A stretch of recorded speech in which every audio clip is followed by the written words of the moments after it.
کولکاتہ شہر کے نامی مولانا شبیر علی وارسی کے گھر میں بہار قرآن شریف کانفرنس کیا گیا، جس میں انٹرنیشنل قاری آغا احسان بیات حمدانی جو ایران سے آئے ہوئے ہیں، انہوں نے اپنی خوبصورت آواز سے قرآن پاک کی تلاوت کی۔ خلق الإنسان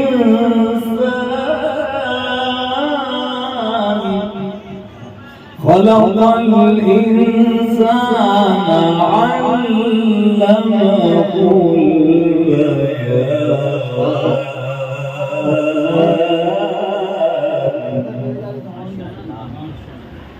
الشمس والقمر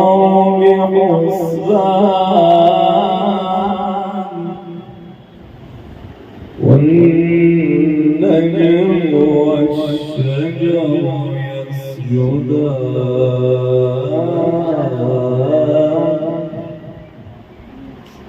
والنجم والشجر يسجدان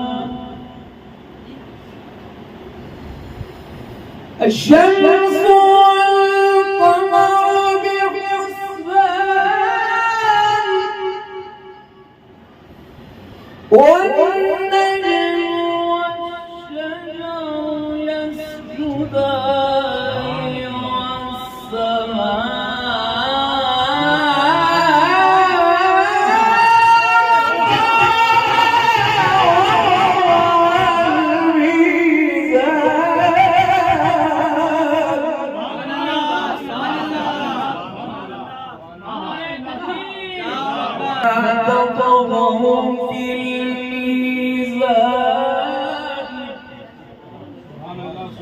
شما در مورد ماه رمضان چه نصیحتی میتونی بکنید؟ ماه رمضان ماه بهار قرآن، تا اونجایی که میتونیم در این ماه تلاوت آیات قرآن داشته باشیم و از آیات نوربخش قرآن در زندگیمون استفاده کنیم۔ ماہ رمضان جو یہ بہار قرآن ہے،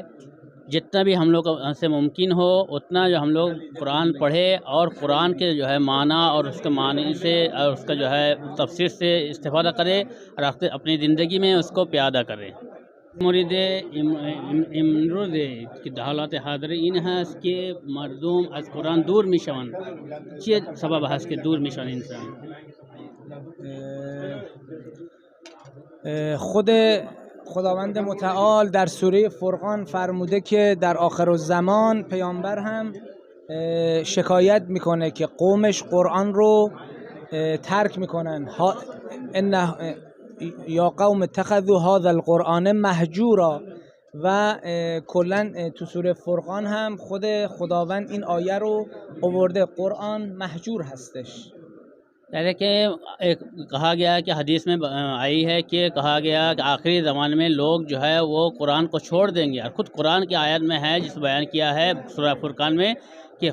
قرآن خود شکایت کرے گا قیامت کے دن، کہا گیا گا کہ ہم کو جو ہے اس نے چھوڑ دیا، چھوڑ کے چلا گیا، ہم کو جو اکیلا چھوڑ دیا۔ میں اللہ کی پروردگار عالم کا شکر گزار ہوں کہ اس نے اپنے حبیب حضور محمد رسول اللہ صلی اللہ علیہ وآلہ وسلم اور ان کے آل پاک، ان کے آل اطہار کی صدقے میں اللہ نے یہ توفیق دی کہ آج میرے غریب خانے میں بہار قرآن کا یہ عالمی پروگرام دعوت افطار کے ساتھ بسلسلہ ولادت باسعادت نواس رسول امام حسن مجتبی علیہ السلام منعقد کیا گیا، جس میں ایران کے شہر حمدان سے جناب آغا قاری احسان بیات حمدانی صاحب تشریف لائیں، اور ماشاءاللہ انہوں نے یہاں پر قرآن کی جن صورتوں کی آیتوں کی تلاوت کی، بالخصوص جب سورہ رحمان کی تلاوت کی تو آپ دیکھ رہے تھے کہ لوگ اپنے اشکوں سے اظہار کر رہے تھے اور کس بیداری اور کس جذبے کے ساتھ لوگ قرآن مجید کو سماعت کر رہے تھے۔ اور میں اللہ کی ذات کا اس لیے بے حد شکر گزار ہوں کہ یہ اسی کی توفیق تھی کہ جس نے اپنے حبیب اور ان کے آل کے صدقے میں ہمیں یہ توفیق دی کہ ماشاءاللہ یہاں تمام مومنین و مومنات سب یہاں تشریف لائے، شہر کے معزز ہستیاں